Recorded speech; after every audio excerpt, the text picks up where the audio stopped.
So hello guys, তো আমি এখন রেডি হচ্ছি কারণ হচ্ছে রিলস বানাবো, যার জন্য এখন রেডি হচ্ছি।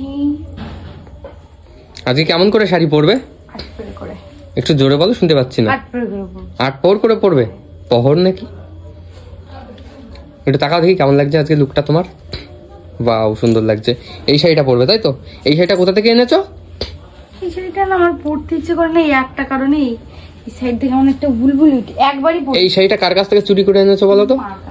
এটা আমার শাশুড়ি মায়ের শাড়ি, তুমি কেড়ে নিয়ে চলে আসছো। মানে ওটা পড়তে পারিনি কারণ ওটাতে না একটু প্রবলেম হচ্ছিল, দেখো আমি কেমন ভাবে রেখে দিয়েছি।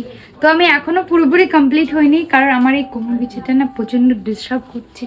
তো এটাকে একটু উঁচু করে টাইট করতে হবে, এখানে নিয়ে টাইট করতে হবে।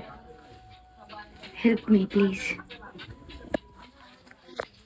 সব হেল্পে তো আমাকেই লাগবে, সেটা আমি জানি, কিন্তু জেনে বসে আছি কোন জায়গায় টাইট করবো। ঠিক করে দেখো, ঠিক আছে? তারা এখন আমাদের ইউটিউব চ্যানেল সাবস্ক্রাইব করনি, তারা অবশ্যই তাড়াতাড়ি গিয়ে সাবস্ক্রাইব করে দাও, Sourav Babita vlog. So guys bye, अभी मैं बाद में आऊंगी। নাও।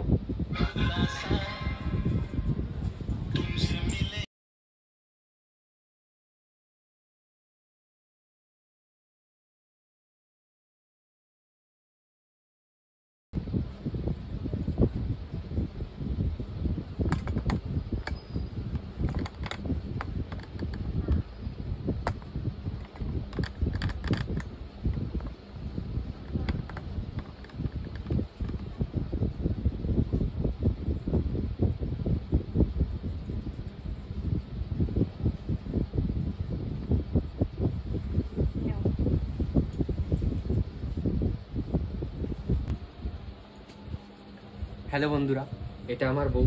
ও খুব সুন্দর নাচ করে, ঠিক আছে? ও ভালো ভিডিও করে, তোমরা ওর পেজটিকে ফলো করো, লাইক করো। কোথায় বলার কথা